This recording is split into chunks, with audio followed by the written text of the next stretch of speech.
You can mirror one Android Auto smartphone, either wirelessly or by plugging it into the USB port.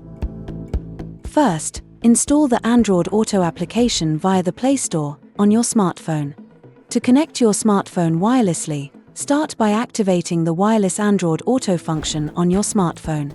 To do that, go to the Settings menu on the Android Auto app.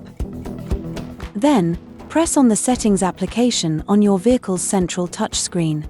In the list, select the Connectivity tab, then Devices, to display the device you wish to connect to Android Auto. If the device has never been connected to the system, pair them. The system will detect whether the smartphone is Android Auto compatible, and if it is, it will then offer to pair the two. If the device has already been connected to the system by Bluetooth, in the list of recognized devices, press on this button to show your smartphone settings. Then, choose Android Auto as the wireless connection mode.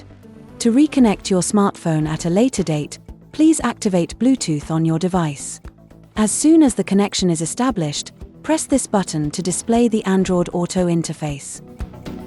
In order to connect your device using a cable, first deactivate the Android Auto wireless function in the Settings menu of your smartphone's Android Auto app.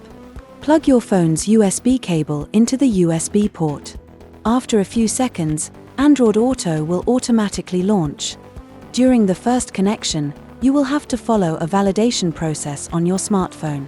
This must be carried out whilst the vehicle is stationary.